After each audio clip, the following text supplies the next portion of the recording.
monk floats face down in the shallows. His white robe spreads around him like a broken wing. His hands are still clenched. He was singing morning prayers 2 hours ago. That image, preserved in a single Latin sentence by a survivor, is the oldest eyewitness description of the Viking Age. One dead monk, one ruined shoreline, one morning that nobody on this island ever forgot. The year is 793, the date, June 8th. And what unfolds over the next several hours on a tidal island off the northeast coast of England divides history in two. The world before this morning, and the world that crawls out from the wreckage after it. Most people know Lindisfarne as a name in a textbook. The beginning of the Viking Age. A footnote.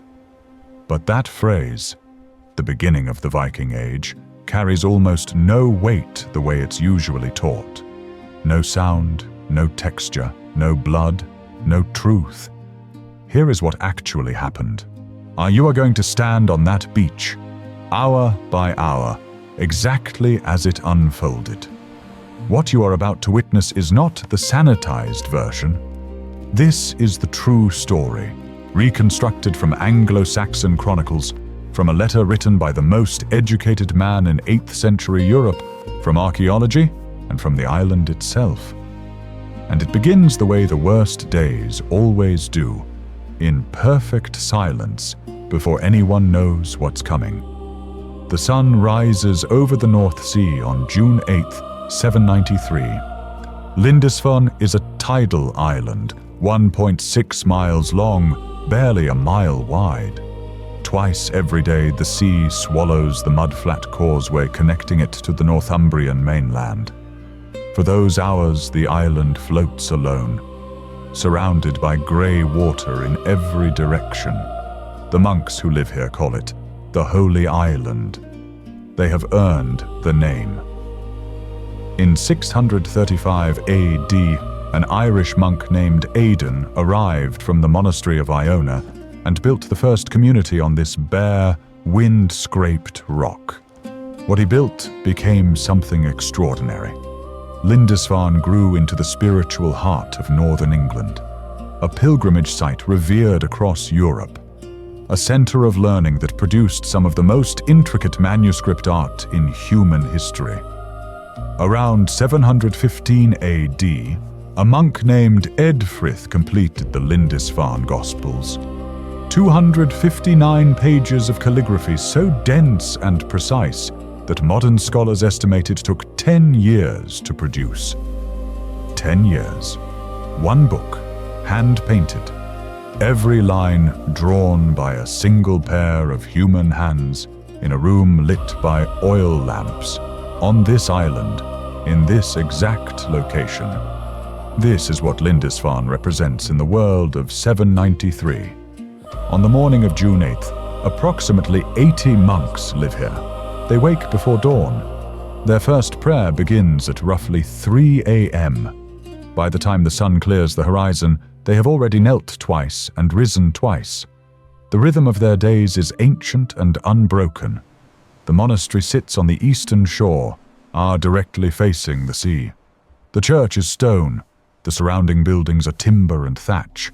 There are grain stores, a scriptorium, a guest house, animals, tools, and scattered through every room, silver, gold, illuminated manuscripts, chalices, reliquaries, the accumulated wealth of 152 years of pilgrimage and patronage. There are no walls around any of it. There are no soldiers. There are no weapons. There is no alarm system. There is no word in the monks' language for what is about to happen to them, because in their entire history, it has never happened before. Think about what that means. Imagine living in a community so sacred, so remote, so spiritually protected, that the concept of defending it simply never occurs to anyone. These men have chosen lives of prayer and manuscript illumination. They are not warriors. They are not afraid. They have built something that they believe God Himself is watching over. And on this particular morning, one more strange detail sits in the historical record. The Anglo-Saxon Chronicle records that in early 793, something disturbed the skies over Northumbria. Immense whirlwinds, lightning flashes, and what the chroniclers describe as fiery dragons flying across the firmament. Whether those are auroras, meteor showers, or something else entirely, the monks interpret them as omens, signs from God. They do not know what the signs mean, but something is already moving through the grey water north of them, something that has been moving since before dawn, and it is not coming from the direction of God. 3 ships approach the coastline of Lindisfarne. This is what no Hollywood version of this story tells you. Those ships are not lost. They are not accidental. They are not explorers who wandered off course in the night. The Norsemen who crossed the North Sea to strike Lindisfarne on June 8th have made a deliberate, a calculated choice. Sometime in the weeks or months before this morning, someone chose a target. Someone organized the voyage. Someone knew exactly where Lindisfarne was and exactly what was inside it.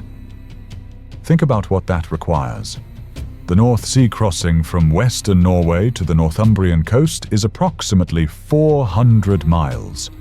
In an open longship, roughly 60 to 70 feet long, powered by a single square sail and up to 20 oars, that journey takes between 4 and 6 days in good conditions. These men packed provisions.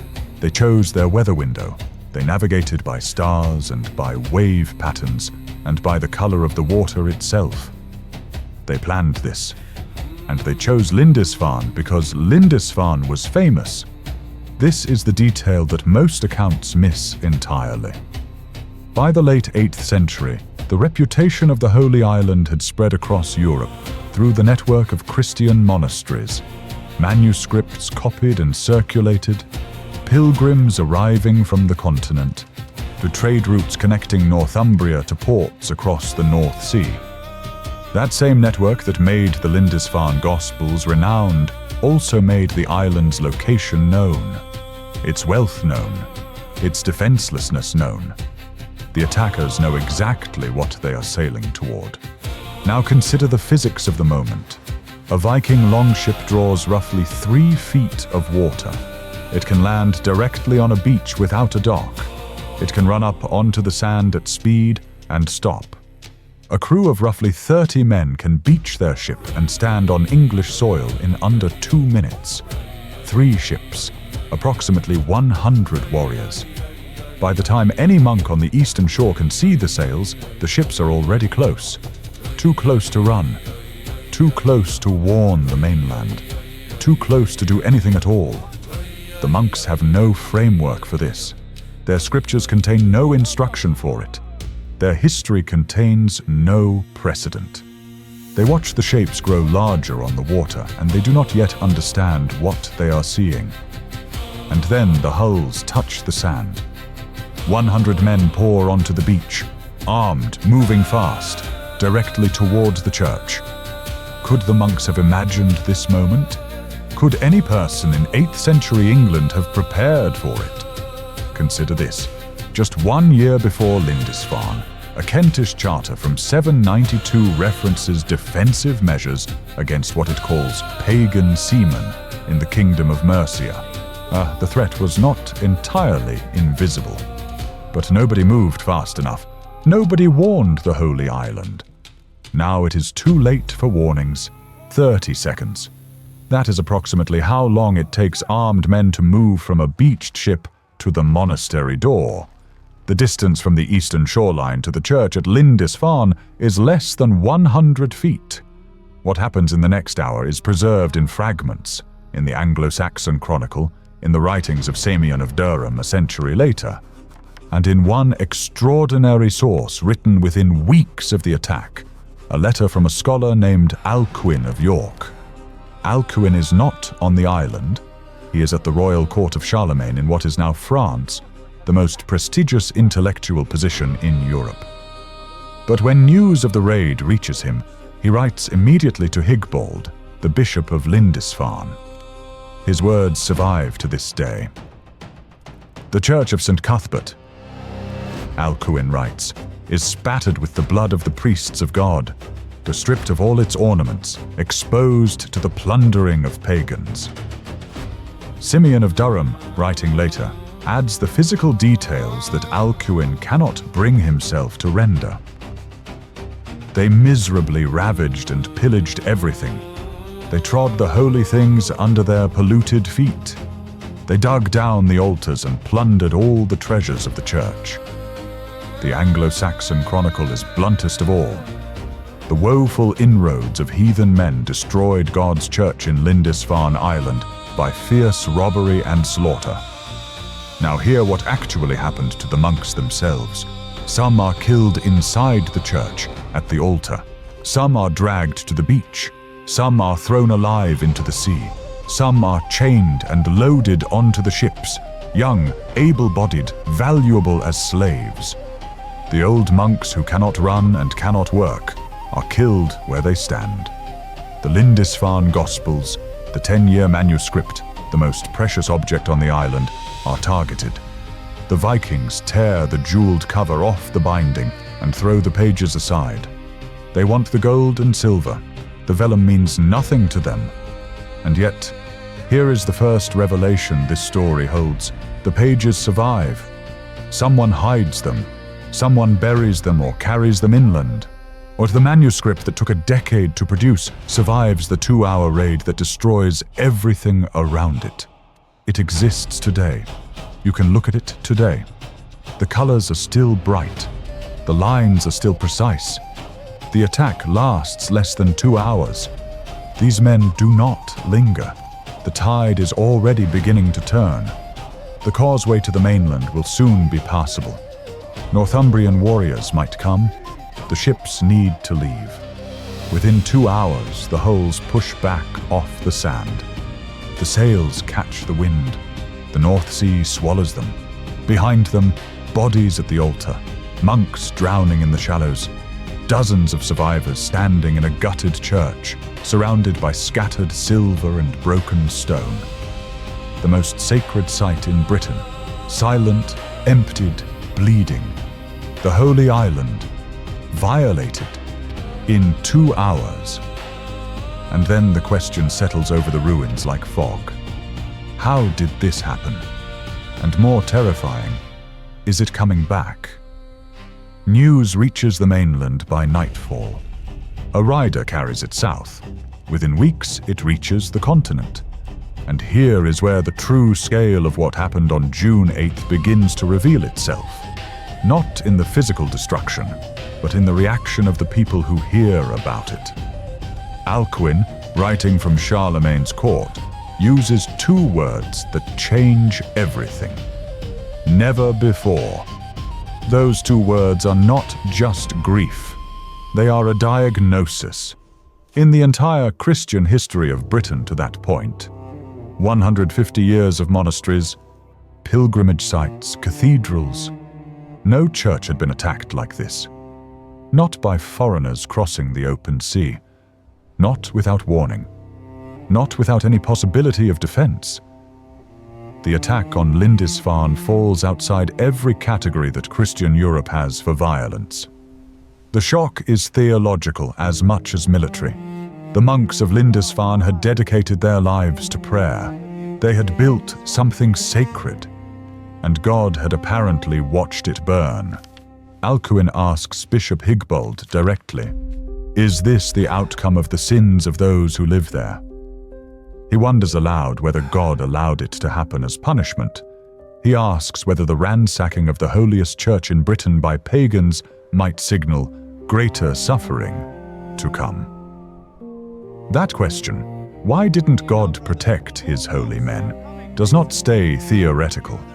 It drives changes. Within a generation, monasteries across coastal Britain begin to move inland. The open, unarmed spiritual settlement, the model Aidan pioneered, the model that produced the Lindisfarne Gospels, the model that had defined Christian community for 150 years, begins to disappear from the coastlines of Europe. But here is what Alcuin cannot know as he writes that letter. Here is what no one on earth can see in 793. Lindisfarne was not the end of something. It was the first domino. The very next year, the raids continue. In 795, Ionas, the island that first sent Aden to Lindisfarne, is attacked. In 799, monasteries on the coast of France are struck. Within 50 years, no coastline in Western Europe is safe. The raids expand simultaneously north, south, east, and west. Scandinavia does not stop at one island. It presses into the arteries of the entire continent. The 2 hours at Lindisfarne on June 8th, 793 launch what historians later call the Viking Age. 3 centuries of Scandinavian expansion that reshape the map of Europe, populate Iceland and Greenland, reach the shores of North America, establish trade networks from Ireland to Istanbul, and permanently alter the DNA of the British Isles. None of that is visible on the beach on June 8th. That day, there is only a gutted church and a dead monk in the shallows. But the first piece in the chain has fallen, and nobody on earth has any idea how many more will follow.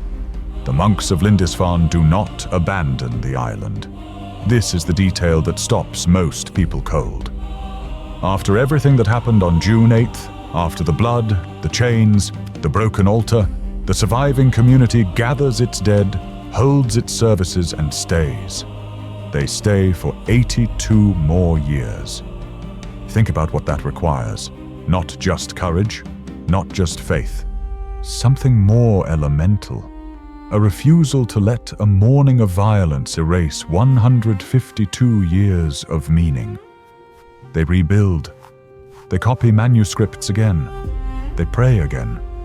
They stand on the same beach where their brothers drowned, face the same sea that delivered the ships, and they choose to remain. It is not until 875, as Viking attacks intensify across all of northern England, that the community finally leaves. And when they leave, and they take with them the thing they have protected since before June 8th, the relics of St. Cuthbert, the bones of the man whose memory made Lindisfarne sacred. They spend the next 120 years wandering the north of England, carrying those bones, searching for a permanent home. They find it in 995 in a place called Dunholm. Today we call it Durham. The cathedral built over those bones, Durham Cathedral, still stands. One of the most magnificent Norman buildings in England. A direct, unbroken line from the morning of June 8th, 793, to a building you can walk into this afternoon. The Lindisfarne Gospels also survive. They pass through the dissolution of the monasteries under Henry VIII in the 1530s, through centuries of uncertainty, through every catastrophe between then and now. Today they sit in the British Library in London, 1,300 years old, still open, still legible. The colors are still bright. The interlacing patterns on the carpet pages are still precise to the millimeter. They exist because, on the morning of June 8th, 793, someone, whose name we will never know, decided to hide them instead of run. But the truest legacy of Lindisfarne is not a building or a manuscript. It is a transformation in how an entire civilization thinks about vulnerability. After June 8th, the sea, which had been a boundary, becomes a weapon, as the coastlines of Europe reorganize themselves around this new reality. Monasteries move inland or build walls. Political structures that could not coordinate before now find reasons to consolidate. The Viking incursions directly accelerate the formation of England as a unified kingdom, contribute to the rise of the Carolingian defensive state, and force adaptations across every coastal society from Ireland to Byzantium. And here is the final irony that history rarely teaches. The Normans who conquered England in 1066 the dynasty that ultimately built Durham Cathedral over Cuthbert's bones, were themselves the descendants of Vikings who had settled in northern France generations before. The people who finished what Lindisfarne started were the children of those who began it. History contains these ironies. It always has. Return to the beach. June 8th, 793. Mid-morning. The ships are already gone. A survivor, name unknown, picks up a piece of broken silver from the mud. It was, until this morning, part of a reliquary, a container for sacred objects. It is now just a dented piece of metal with someone else's fingerprint on it. He holds it. He looks at the sea. He has no framework for what just happened, no historical category, no prophetic text that prepared him for this. He stands at the origin point of an entire era, and he cannot see it. He sees only wreckage, only this morning, only what was lost. We are luckier than he was. We get to see what came after. And what came after is this. Human beings, in the centuries following June 8th, 793, refused to stop building, refused to stop writing, refused to stop making things worth preserving, even in a world that had just shown them, violently, without warning, how quickly those things can be taken away. The monks of Lindisfarne hid the Gospels, carried the bones, walked 120 years across hostile ground, and did not put them down. The raid on Lindisfarne is remembered as the beginning of the Viking Age, but that framing misses something essential. It was also the beginning of something else, a 300-year confrontation between two worlds that eventually merged, intermarried, converted, and built things neither could have built alone. The men on those ships in 793 and the monks who survived them are both ancestors of the same civilization. And you carry that history in more ways than you know. Here is the question June 8th, 793 leaves open. And it is not a historical question, it is a present one. What are you protecting that is worth carrying across 120 years of uncertain ground? And do you have the stubbornness of those monks, the refusal to put it down? If this story reached you across 12 centuries, something in it still speaks. Drop a comment and tell us what it was. And if you want to follow what the Vikings built after Lindisfarne, the raids, the settlements, the kingdoms, that story is waiting in the next video. The Holy Island still stands. The tide still covers the causeway twice a day. The North Sea still looks exactly the same. The boats could come back any time. They just come in different shapes now.